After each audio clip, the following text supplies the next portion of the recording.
Good morning, good morning. Hello, hello, hello.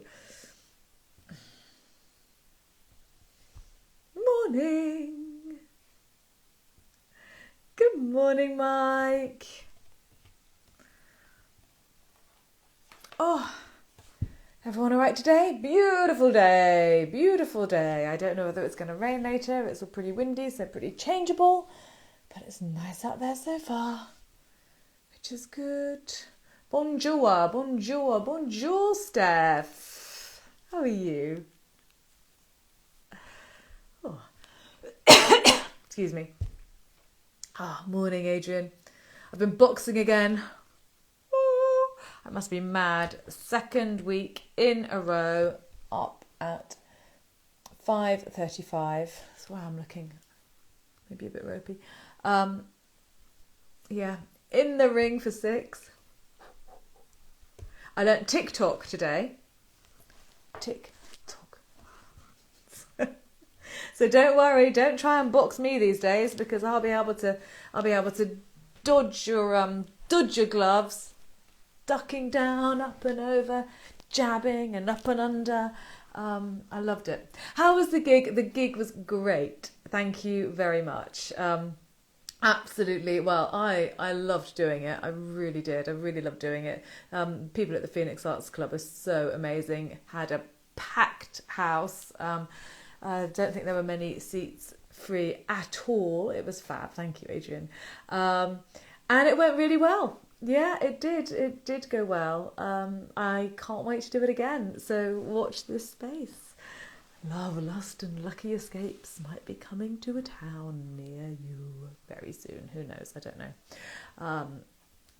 Yeah, looking at all sorts of things at the moment, so quite exciting. Anyway, let's start this morning. Let us begin. It was fantastic, thank you. So I'm going to leave comments on, I think. Why not? Let's see how it goes. And we're going to celebrate Valentine's week. I hope you felt the love from me on Valentine's Day. I didn't do a live on Valentine's Day, but you know what? It doesn't matter. It's only the 17th, so we can just extend. Like my birthdays, I like to extend my birthdays, so why not extend Valentine's Day? And we're going to look at a rather interesting and possibly slightly disturbing painting. Actually, let me put this one on so you can see it perhaps a little bit better. There we go. Yeah, you can see it a little bit better. Sort of celebrating, good morning, celebrating Valentine's Day beyond the palette style. If you're watching live, Steph, your icon is right over Cupid's bottom at the moment, which is amusing me greatly. Anyway, if you're watching this later on, you won't have the pleasure of seeing that. I'm sorry. So, yeah. Whoa. This is a painting that is in the National Gallery in London. Almost without exception, when I take guests to visit it and to look at it, they're like, oh my god, and quite rightly so. So this is by Bronzino, who was a mannerist artist working for the Medici court, so down in Florence in 1545. He wasn't just working in 1545, but this was created in 1545.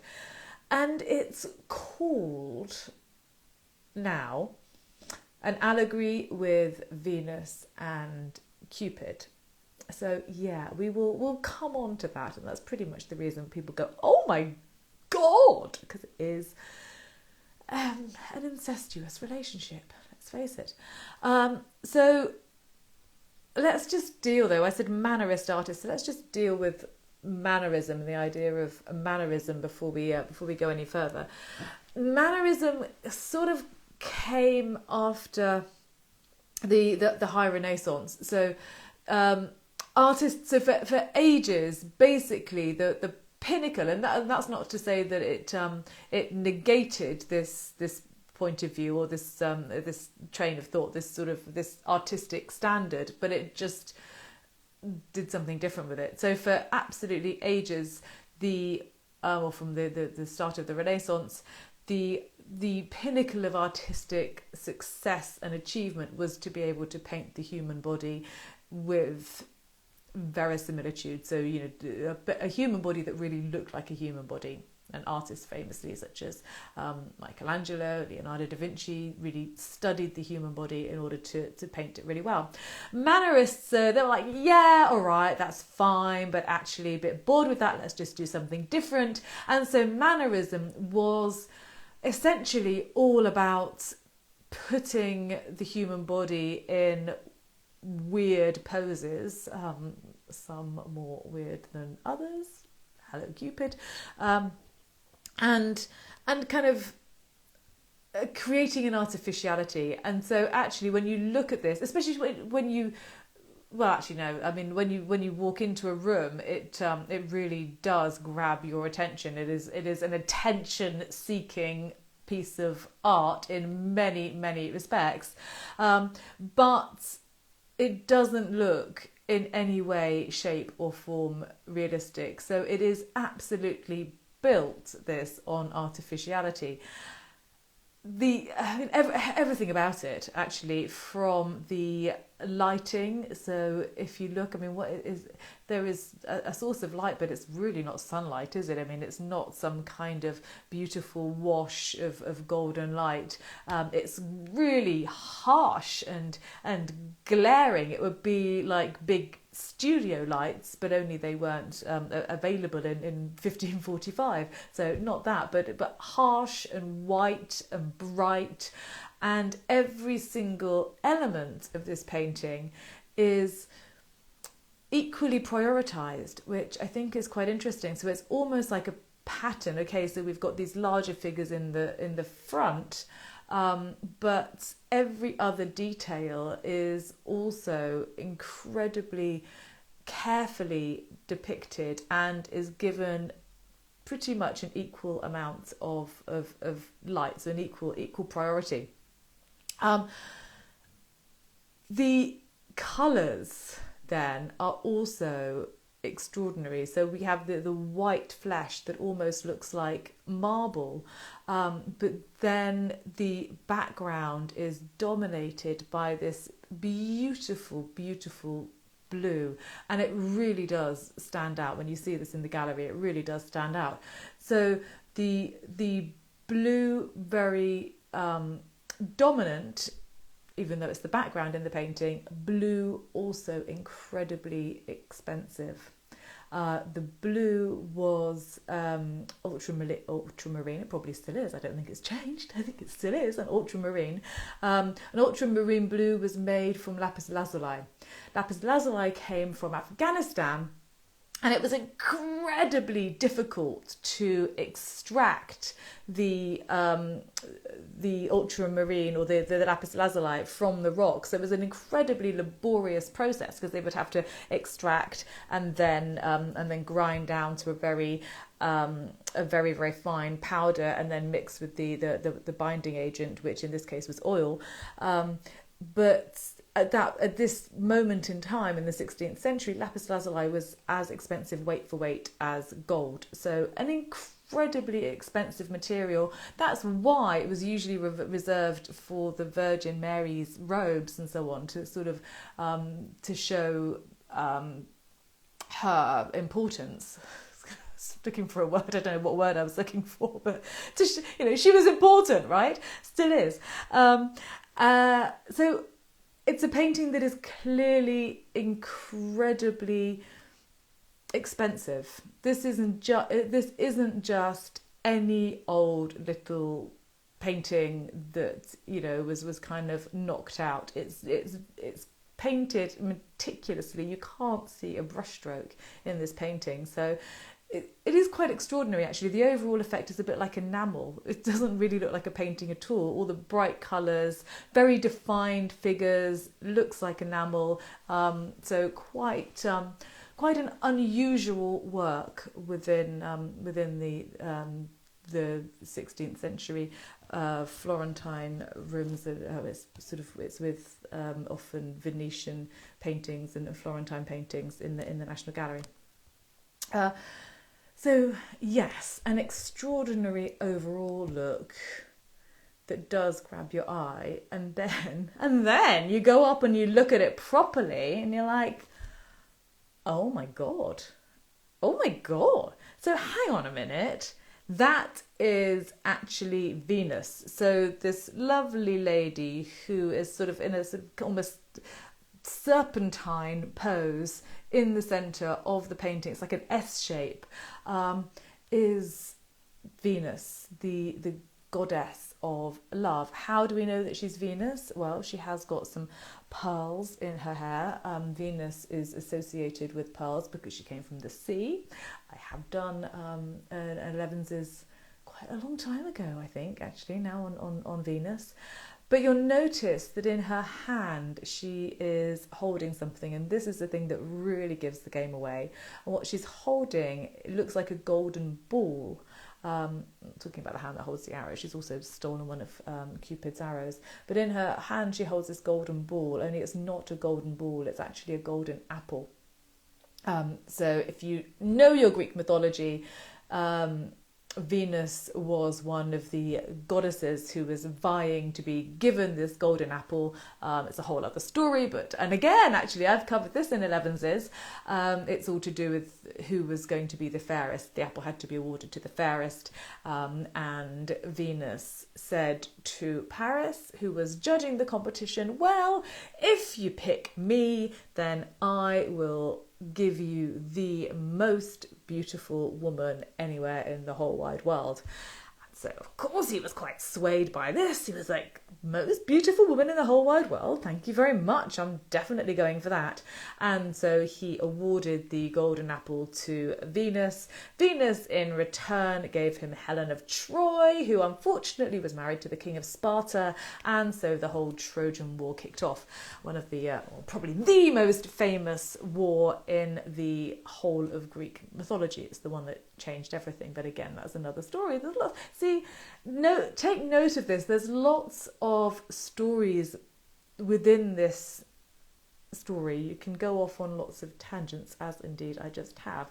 So this is a golden apple, so we definitely know that this is Venus. The little kid with her, only not so much a kid here, is Cupid. So wherever you see Venus, if you see normally a chubby little toddler with wings and arrows, perhaps a quiver, looking perhaps a little bit mischievous, that will be her son Cupid. Here, is he looking mischievous, or is he just looking downright peculiar?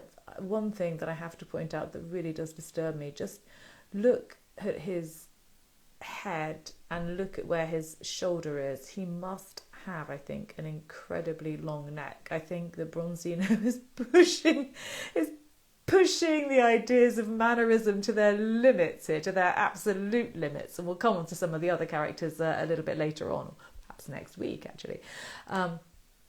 So she is with her son Cupid, and yes, they are in an embrace that is not an embrace that is appropriate for a mother and son. That's what I'm definitely going to say, and I don't think that anyone is going to disagree with me. It's also not appropriate, is it, for your son to actually get the nipple between his fingers and have a little tweak, which is also what's going on here. I mean, that it is quite extraordinary. We will come on to actually what is going on and perhaps why next week. But suffice it to say that when the first director of the National Gallery in London purchased this work in 1860, it was somewhat of a controversial decision. And it was controversial because people were quite shocked by this painting. He'd bought the painting in 1860 from a French art dealer who revealed that the previous owner had kept the work behind a curtain. And Charles Eastlake did acknowledge that this could be quite a shocking painting, but he said, I'm not finding it too shocking. I don't find it shocking, but I do agree that perhaps clergymen and others, to quote, I do agree that clergymen and others may well be disturbed by this work. And do you know what he did?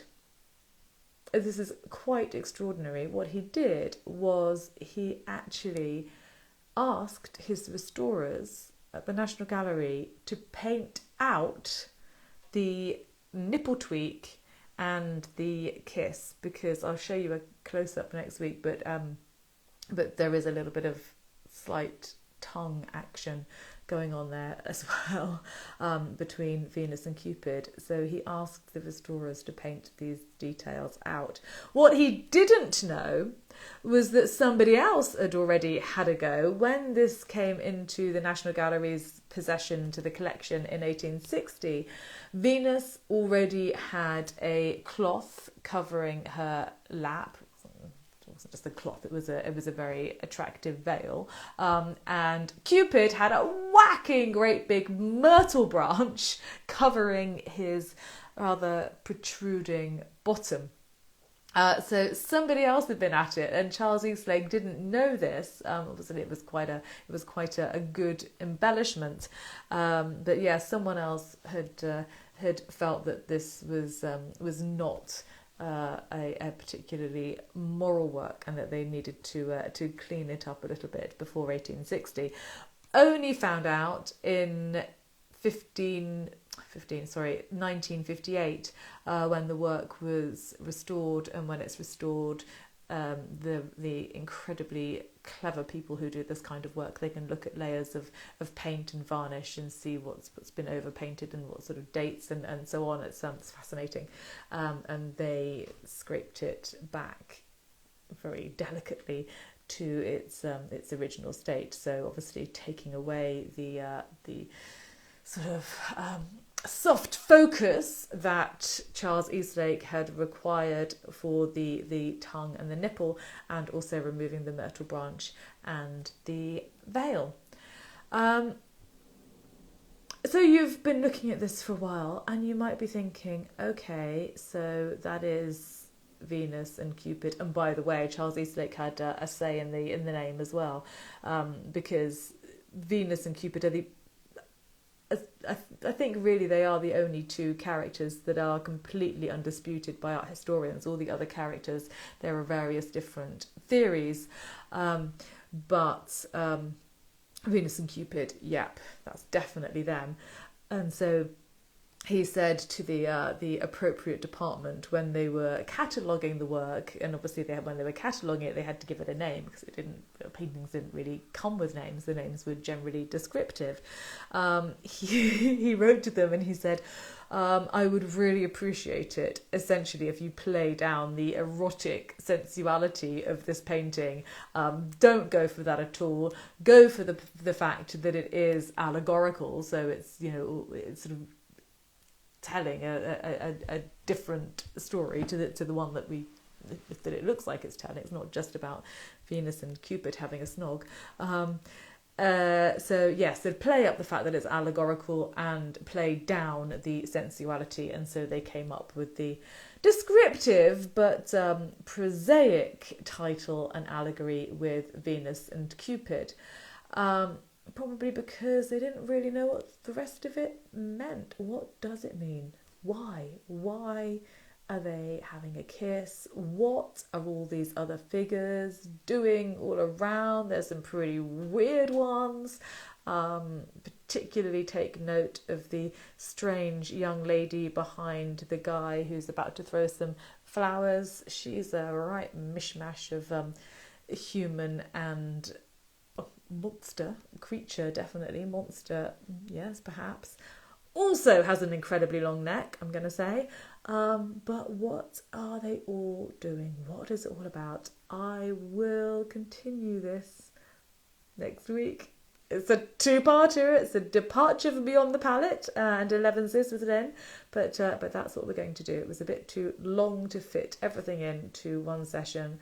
So join me again next week at 11 o'clock for the concluding part of Bronzino's An Allegory with Venus and Cupid, when hopefully things will perhaps come a little clearer. At least I will give you one hypothesis as to what this painting might actually mean.